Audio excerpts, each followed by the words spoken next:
Eu imagino que você não vá falar de nomes, de negociações que você está fazendo, mas me arrisco a perguntar se você tem ainda no radar contratar jogadores para chegar e desembarcarem aqui no Recife, e quais seriam essas posições que vocês estão colocando no radar para reforçar esse elenco que já está aqui?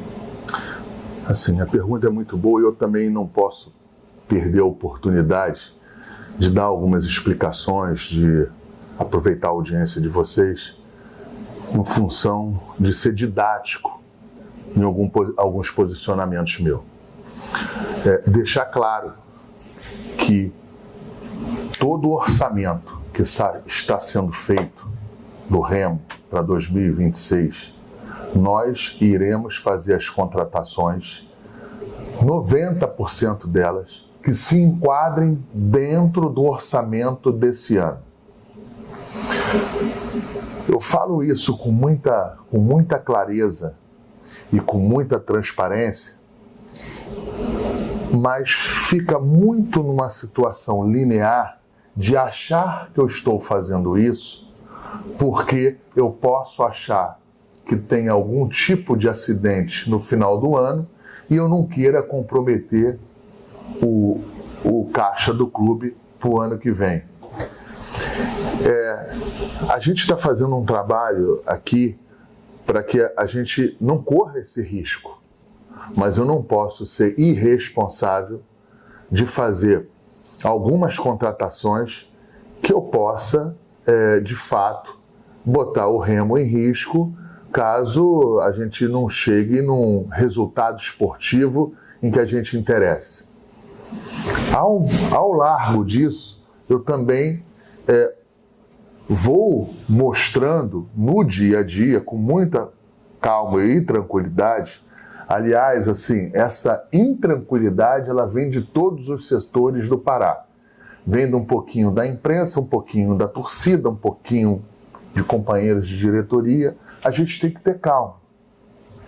Nós, por exemplo, falaram de técnico e comissão técnica, o que vai ser, o que vai acontecer.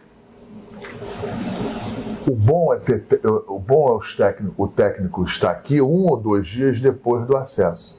Claro, não foi possível, mas nós contratamos um técnico que era impensável para o Remo há algum tempo atrás.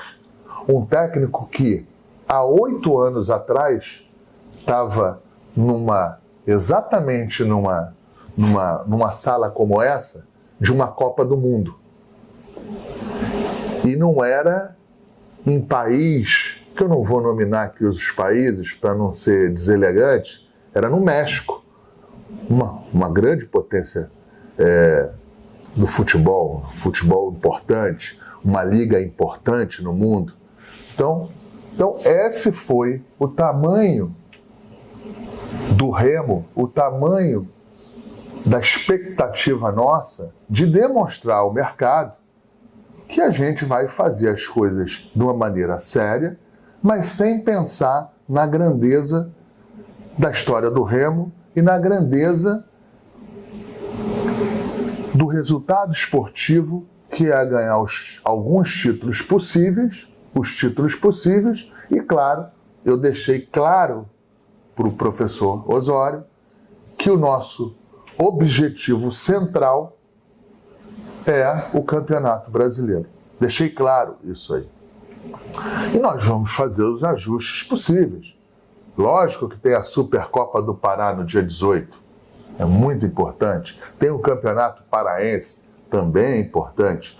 Tem a Copa do Brasil, que eu não sei quando é que vai ser em relação ao adversário, também é importante. Mas a questão central em relação ao resultado esportivo que a gente precisa é o Campeonato Brasileiro.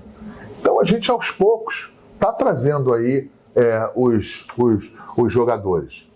Se você analisar aí os jogadores que estão vindo, são jogadores que se enquadram dentro da parte financeira do Remo, a qual eu lhe falei, em que a gente não está pagando, não está adquirindo os direitos de outro clube.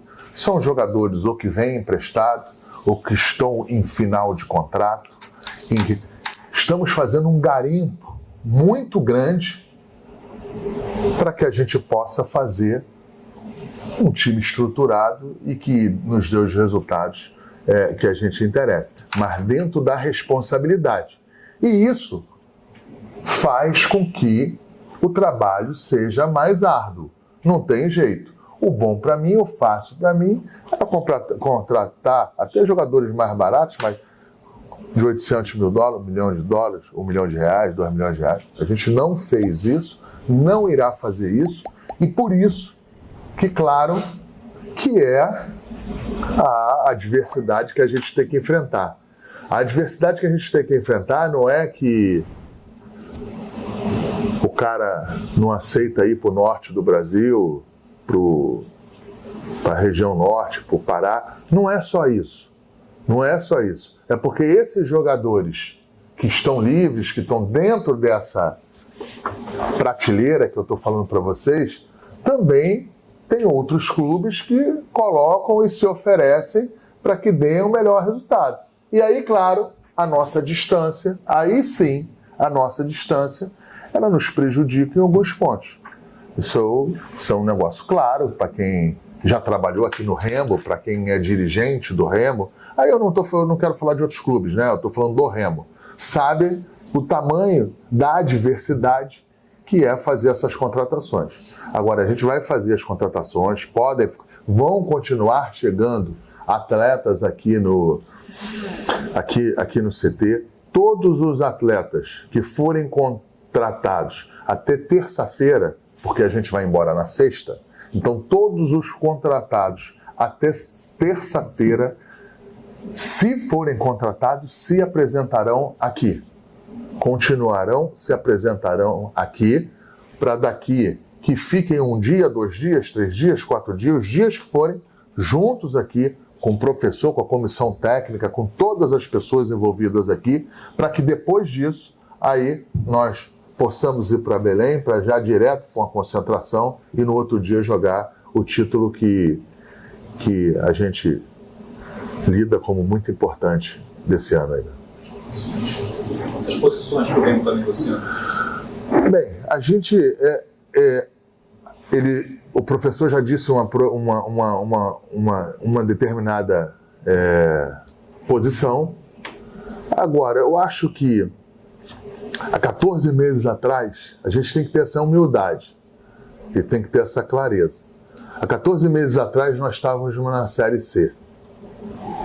Nós não estávamos há 14 meses atrás na Série A e temos que qualificar, melhorar, ver o que a gente vai conseguir fazer em relação ao elenco.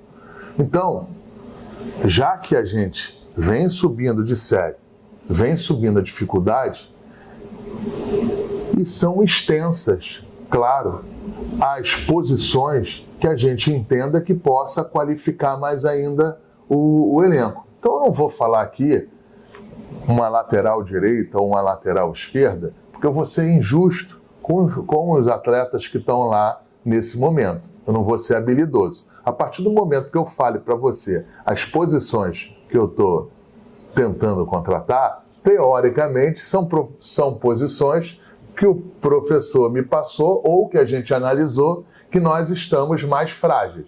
E isso aí a gente bota, não é um bom tom em relação com os atletas que estão aqui. O que eu posso falar é que a gente está fazendo uma análise ampla, uma análise em que a gente entenda que a gente vai começar, pelo menos o Campeonato Brasileiro, com um plantel bastante robusto, ainda maior do que está aqui dentro.